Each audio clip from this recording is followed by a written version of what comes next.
Hello guys, kumusta kayong lahat? Ito na naman tayo, muling nagbabalik, Jimmy's RT, para magbahagi sa inyo ng galaman patungkol sa mga basic engine upgrade kasi yan lang yung mga ginagawa natin sa ngayon.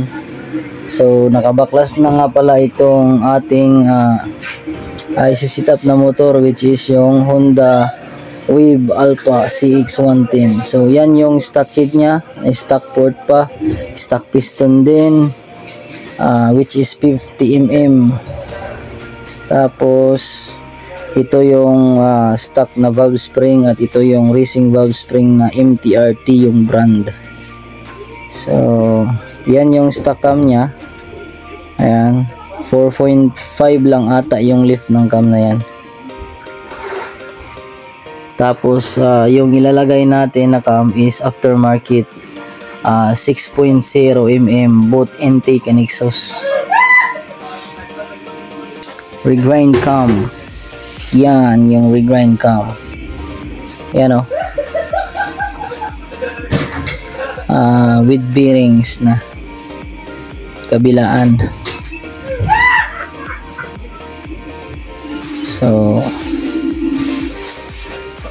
yan yung stock, mataba yung stock. Uy, nahulog pa oh. So ayan,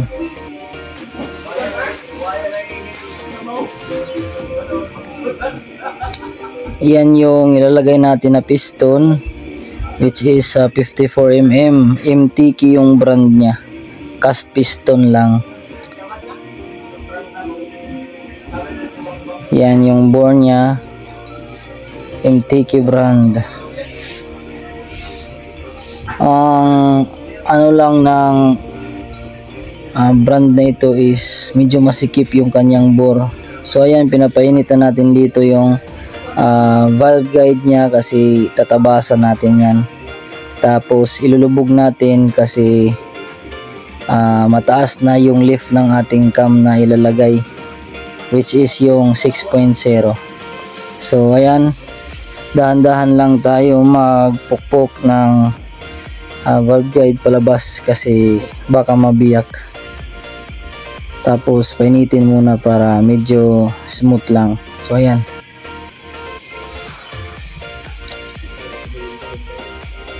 gamit yung ating valve guide na tool pang remove.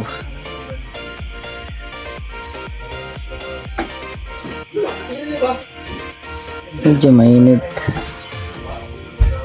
talaga. Yan, kukunin natin yung kanyang valve, yung lock sa valve guide. Tapos lagyan natin ng gasket oil mamaya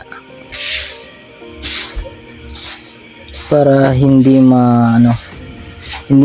malaglag or hindi mag-iba yung clearance na ibibigay natin sa paglubog. So ayan, tanggalin din natin yung sa kabila, sa exhaust naman na side. Blowtorch lang natin yan, siguro mga 5 minutes. Stock piston 50mm.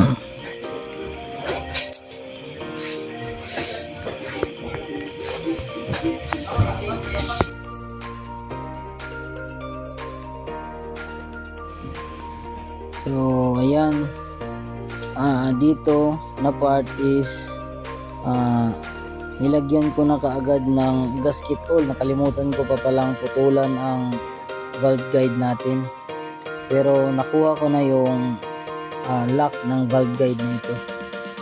Mamaya punasan ko na naman yan kasi siyempre kapag tinabas natin yung valve guide may matitira talagang mga dumi-dumi. Nakalimutan ko kasi dyan na kailangan ko pang tabasan para sa pag-port ko mamaya is konti na lang yung babawasan natin.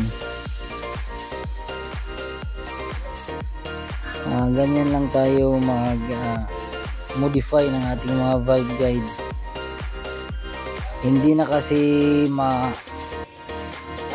mailagay yung 6.0 na cam dito sa motor na ito kung hindi mo ilulubog yung kanyang valve guide. So yan yung ginawa natin. So nakalimutan ko nga lang na putulan muna bago lagyan ng gasket oil. So mamaya punasan natin yung gasket oil, tapos lalagyan naman natin ulit ng bago.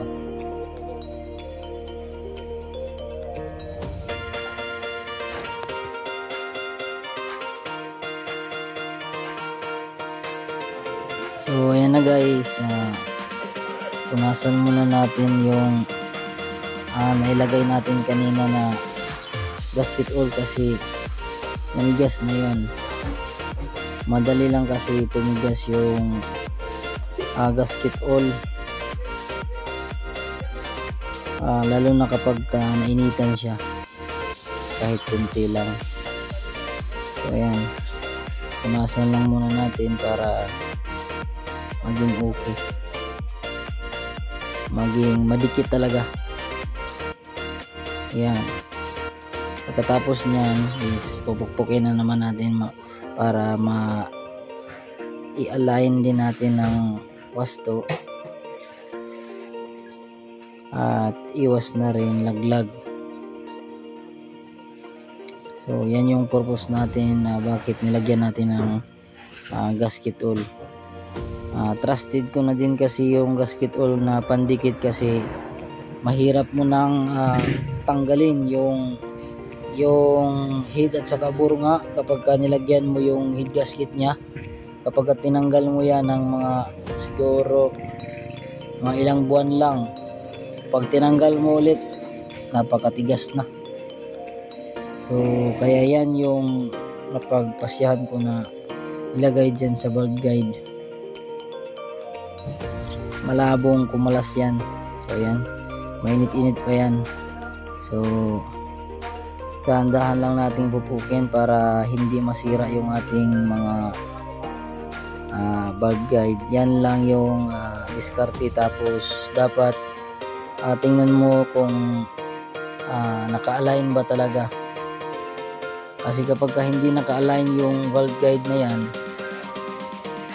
hindi rin magiging fit yung ating barbula. So baklas na naman ulit kapag nangyari yun.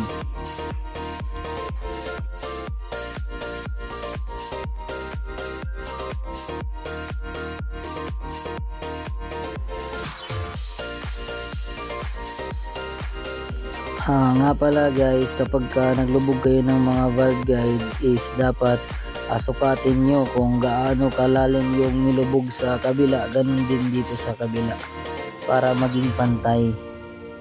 So ganyan lang yung diskarte natin. Gamit yung caliper, masukat nyo yan. So yan, mainit kasi yan, kaya dapat maging maingat tayo.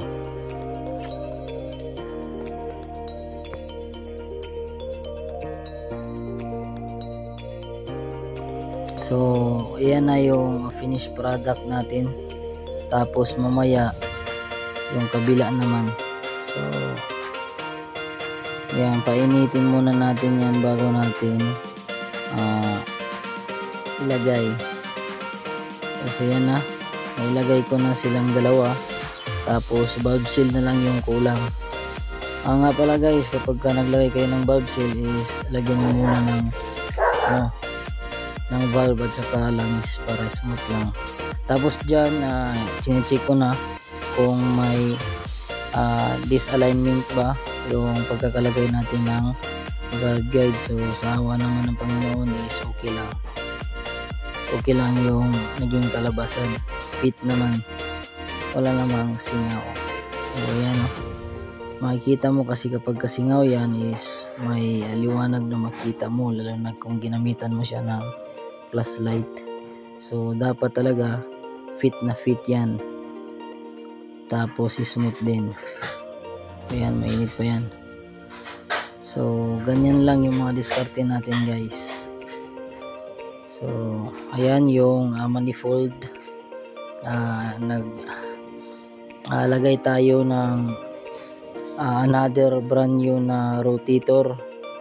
So ang gagawin natin ngayon is ipoport na naman natin yan para mag-match dun sa kung gaano kalaki yung butas ng ating manifold para sa 28mm na carb. So malaking bagay kasi yan guys kapag nag-upgrade kayo ng mga makina nyo, kahit anong ganda pa ng port nyo sa intake at saka exhaust, kung hindi naman naka-port match yung ating manifold at saka yung rotator, kung nilagyan nyo man ng rotator is mababaliwala talaga yung ganda ng port ninyo.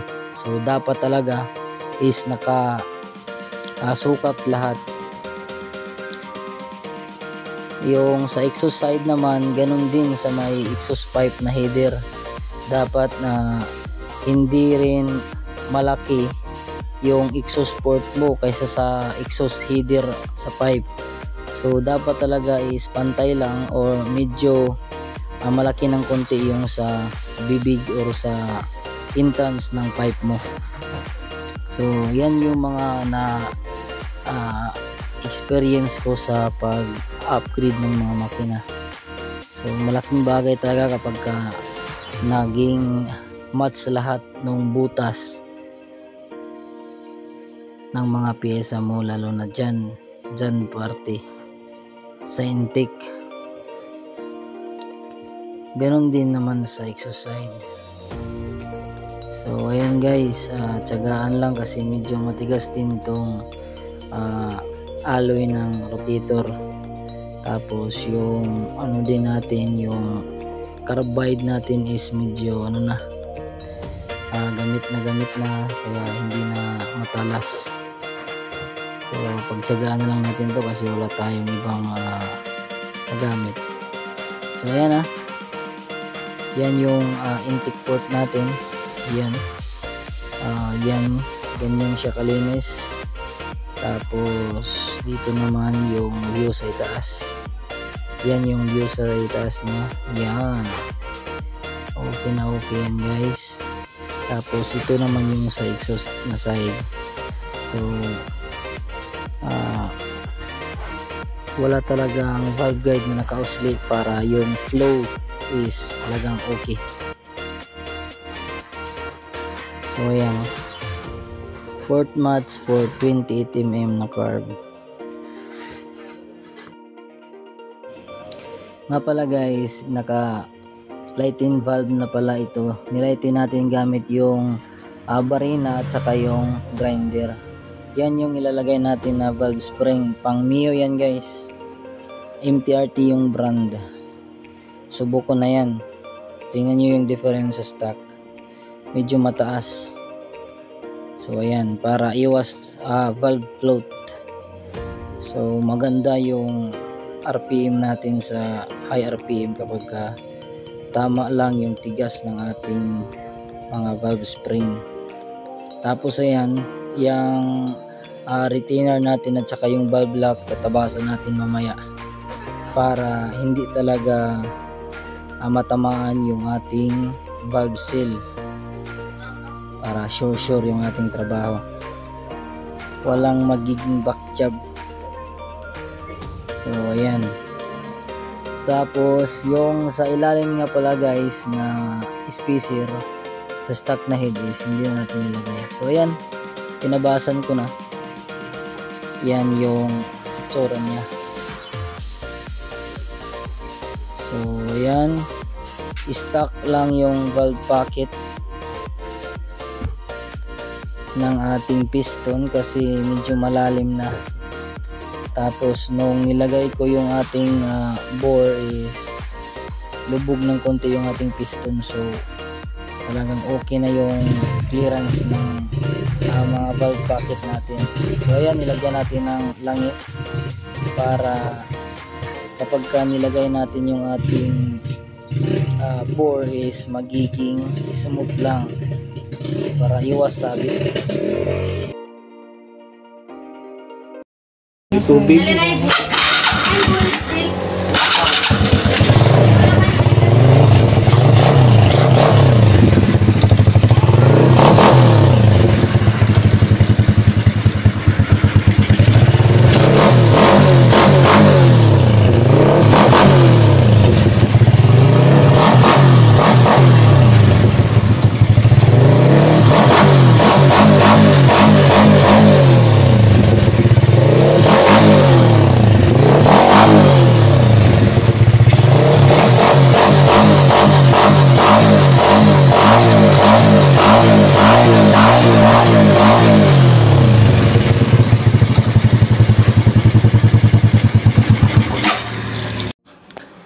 pala guys, itong motor na to is hindi muna natin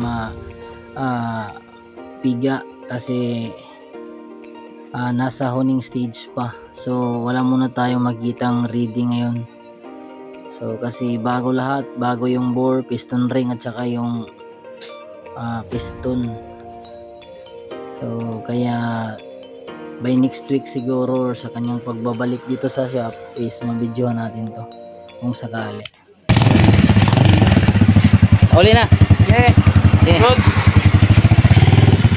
Salamat. Sige, sige.